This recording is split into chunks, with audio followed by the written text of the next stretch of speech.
different? That escalated quick.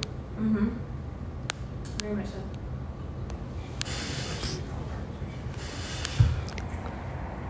It's okay, baby. I was finished after I saw this picture.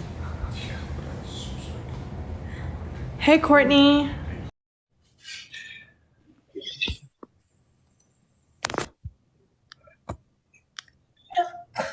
Now, why would y'all choose me first tonight?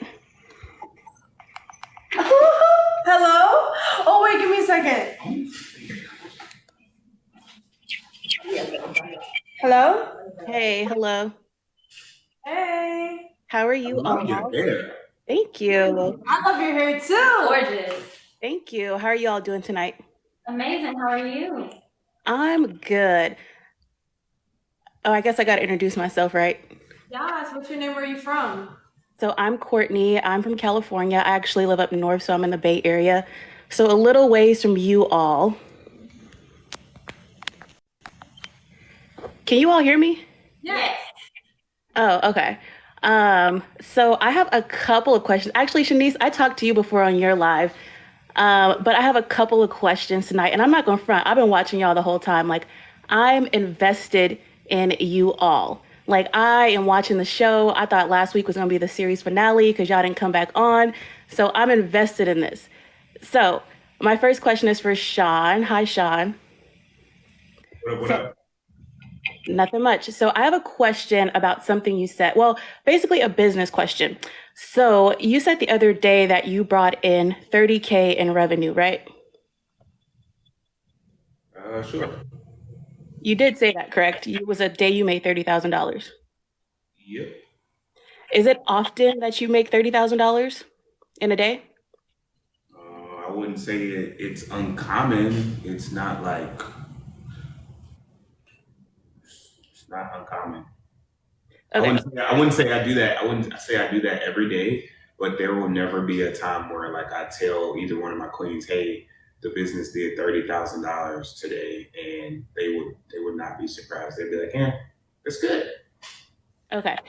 And you said that you invest basically everything back into the business, correct? Or yeah, for the most part to grow it. So my question is, what is the investment back in the business? Because you don't have a product, you don't have a storefront, there's no real overhead. So what is the investment that you make back into the business? Yeah. And I see why you say that, but it takes a lot to actually run a business, and then a lot of things are like number one investment people should make is like in their ability, right? Warren Buffett says the best investment you can make is into yourself. You know who Warren Buffett is? I absolutely know who Warren Buffett is. Yeah. So for the 37,000 people here, tell everybody who Warren Buffett is. Warren Buffett is probably, I don't know if he's still the richest man in the United States, but one of the wealthiest men in the United States, like the pinnacle of investment, banking, XYZ, all of those things. And the greatest investor of all time, he says the greatest investment you can make is into yourself. When you increase your ability to earn, you will always have that ability, no matter what anybody like does with you. Nobody can ever take away like your ability. The only one that can take it is like the Lord. So with that being said, for me, I am all about going to get information that will allow me to be like better. Like for instance, one of the things that I plan on doing, there's a mentor or somebody that I want to pay to learn from for 4 hours.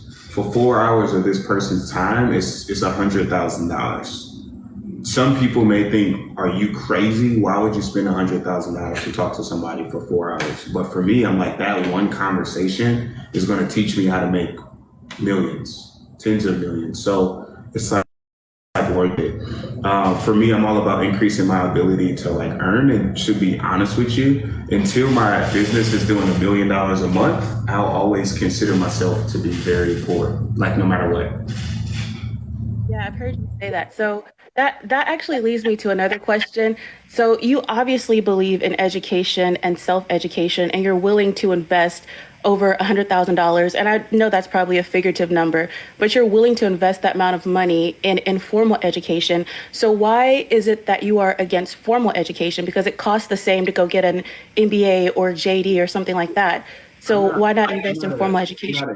I'm not against it. I just look at, for me, I like to learn from people that actually have the results that I want. How is somebody going to teach me how to run business if they've never built a business? Like, you guys can sit up here and ask me about any business and I can give you guys advice. There was a girl on here where she had like a hair business and I told her exactly how to like go and build $1 million business. I would say that's very valuable. Most people, I don't feel like they can go and talk to like their business teachers and they like literally in 20 minutes teach them a very viable way that works today where they can go and build like a 7-figure like company. So for me, I like to listen to people that actually have the results that like I want. And formal education will make you a living, but self-education will make you a fortune. That's just what I believe. So formal education will teach you how to make a living. Self-education, and by self, I mean like you getting like mentors, will teach you how to make a fortune. I understand that, but I don't necessarily agree with that. There's a reason why business school exists. There's a reason why everybody who's a Fortune 500 CEO has an MBA. So there's a lot of things that can be learned through formal education, but I don't push it on people. That's your choice. I'm 100% with you. But like in today's day and age, like information is kind of like everywhere. And I would love to talk to somebody with an MBA and we can go like back and forth on like business talk. And I think that would be like a very interesting conversation. So again, for me, I think, things are changing. And I don't think you need like a fancy degree. I don't think not having a degree invalidates you. As a matter of fact, like Tesla, which is one of like the smartest, well, Elon Musk, one of the smartest people in the world, literally says that people don't even need a degree to get like a job at one of his companies. And like, those are like the highest people. And even Google is actually switching some of like their terms as well. All these big major companies are actually like making like a lot of switches to where certifications and specialized training is actually more useful than like general degrees. Personally, I think unless somebody's trying to be an engineer, a doctor, or a lawyer, school's probably not the best route for them. Unless you're trying to do something very, very, very, very, very specialized. I don't think school's the right thing for them. So I've worked at Elon Musk's companies. I've worked at Fortune 500 companies, big tech. Most people have degrees and advanced degrees. So they say that, but those opportunities really are few and far between. And they definitely are not for people who look like us. We most definitely need degrees to get in those doors, but that's neither here nor there. I mean, I agree with you. That's like the epitome of being a minority. You got to be like twice as good to get like half as much. But personally, I just think that that's an advantage when you have to do twice as much work just to like get even as like everybody else. I feel like you develop these skills, character traits, and mindset that like allow you, when you finally do get an opportunity, to like flourish. One last question just about the business expenses. You do set aside 30 to 40% for taxes, right? Yeah, I would say so. Sometimes more, sometimes less. It just depends on like where it's coming from. It just depends on if it's earned income. To be completely transparent, most of the money stays in like the business. I don't really like pay myself like a lot for like anything, to be completely honest with you. Like I think I got like in my personal checking account probably like $900 right now. I don't like take any money out of like the business. I leave it all in there. Okay. So for the people, what he just said, I actually agree with that. There shouldn't never be more than like $1,000 in a checking account. And I'm saying that as somebody who's an extreme investor and saver in your checking account. I don't mean overall as much money as you have, but that's actually good advice. So turning my attention to the ladies. So Shanice and Olivia, hello, beauties. How are you? That's also another reason why I want to say that. I'm sorry. Another reason why I invest so much is because your taxes are very like heavy. But like when you actually invest in like education, when you invest in like different things that will like help make the company better, whether it's new technology, whatever, maybe you get like a lot of write-offs. And this is why I encourage a lot of people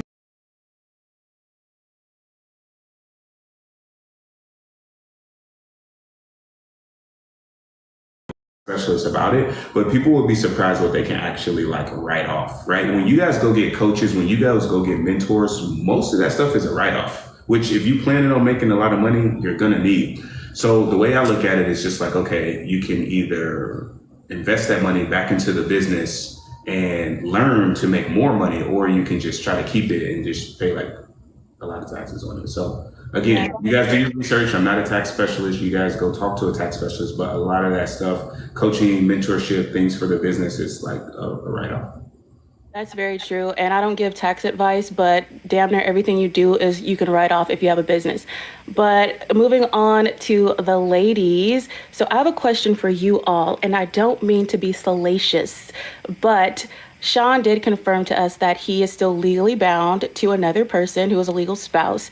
And so I have wondered, you all are building an empire together. So that's going to include a lot of assets, both liquid and investments, and, very, very serious stuff we're talking about here. Now, in the event that Sean unfortunately leaves us and is no longer here, in the state of California, if he passes intestate, his wife would have claim to, his legal spouse, I should say, would have claim to absolutely everything that he owns. They can come into that apartment and take his personal property. They can go into bank accounts and take liquid assets, everything.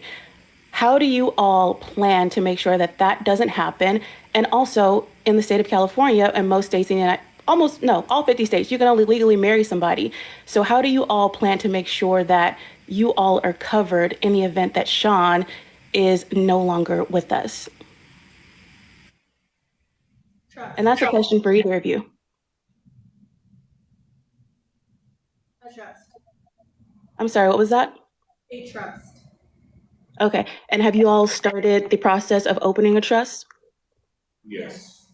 And another thing, like that's something that's currently being like handled again. Like guys, like again, they kind of like knew all this stuff, but the truth is this: like, if somebody was to come and like take some money from us, like the thing is like once you have ability, you have ability, and nobody can like take it like away from you. There's no like scarcity when it comes to us. Like if somebody came and took all of our money, which isn't very much, like we still have the ability to go and make money. Like nobody can take our ability away from us. So like doesn't really like affect us.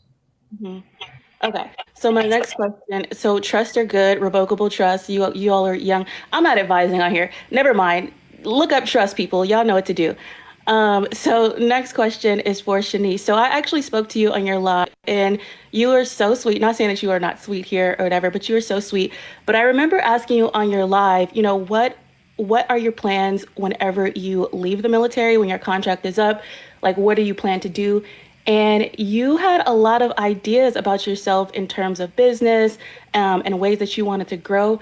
But for the last few nights on here, you have been saying that you don't intend to work, in the future. So I wanted to see if you can reconcile those two mindsets. My number one priority is to gain business credit and then buy assets that pay me passively. That's the number one Okay. goal. And those like that money, we will be able to like the money that I gained that or that we gain from that, we will be able to invest into bigger deals that also pay us passively.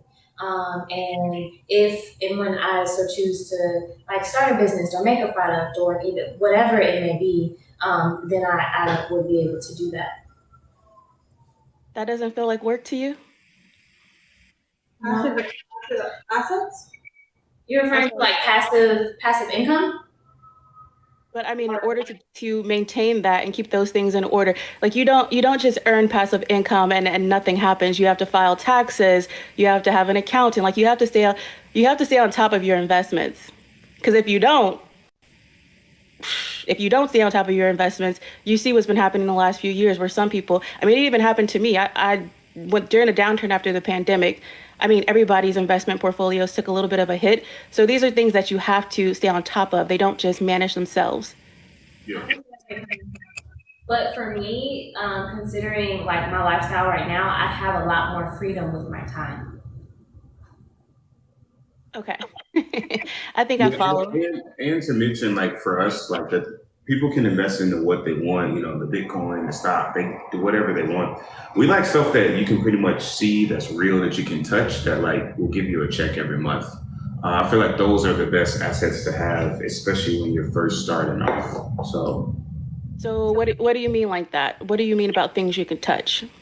Them that you can touch, things that's like actually real, you know. Like product, I'm not sure. Like revenue How from can you touch product. a stock? Like what? How can you touch a stock? Well, index funds can give you a check every month. You don't touch them, but you can get residuals from them every month. And then how much do they pay you every month on that? If you have a really good fund, 12%, which is really, really good. 12% a year. It depends on how you have it set up. I mean, some people get paid out quarterly, some people get paid out annually. It depends. You will get 4% a quarter. I wouldn't consider that very good. So like you give them $100,000 and they give you $1,000 a month.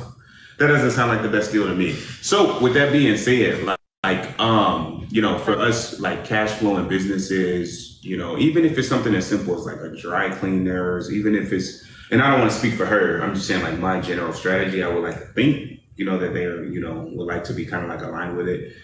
Businesses that cash flow, and then when you get enough money saved up, real estate that cash flows, like really big apartment deals. So Okay.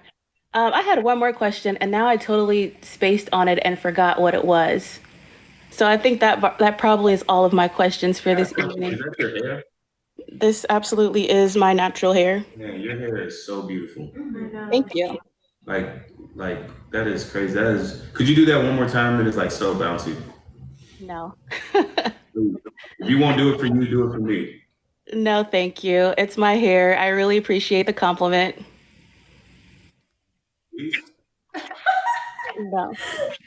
I'm about to remember my next question, so yeah, I know what it was. I know what I was going to say. I already know my next question. Can you like do your hair trick again? It was like bouncy. It was like woo. No, I actually do have something serious. It's more of a statement, and it's something that I wanna leave with you. And I'm not gonna bring up the damn diapers again because we didn't talk to death about the diapers. But when you were saying, you know, like everybody was on your head basically because you were saying you aren't gonna be that involved with your children because you're gonna be working. And I'll leave you with this, and you could take it or you could not take it. I've worked with That's not what I said. I said I wouldn't be a second mom. Oh, okay. Okay. I don't quite know what a second mom means, but okay. I don't think I need to be like a second mom doing stuff that my kid won't even like remember. Okay. Okay. Well, I'll leave you with this. I've worked with a lot of very, very high earning CEOs, $3 billion CEOs, and they spend a lot of time with their kids. Our CEO, so the CEO that I work for now, the current company, he's worth $3 billion. He shuts down our company at the end of the year so that he can go be with his kids and so that we can all go be with our families. So these very, very high earning men who work very, very high, very, very long hours don't just provide money. They provide emotional stability. They provide security. They provide support. So I want you to remember that when you have a family, it's not just about earning money. I think you make a lot of good points, and I also think it's a lot easier to say that when you're worth $3 billion. You're already worth $3 billion. You're already providing for your families. Of course, it's so much easier to say that, but if you're not in that position, you got to like work hard and sacrifice and get to that position. I don't think he got to that position by laying up under his family 24 hours a day and being a second mom. I think it took a lot of work. I think it took a lot of sacrifice. I think it took a lot of 15, 16, 17, 18-hour days for him to even get to that position. And that's exactly my point. You work hard to get to that position and then you can do what you want. But you guys misconstrue it. And honestly, it's on me to just communicate effectively. But nobody's saying that like, oh, I'm just going to completely neglect my kids. But I'm going to work hard to provide the best lifestyle that I can for them. And then when I am worth billions, I won't have to do that. And I can spend as much time with them as I want. Sean, you don't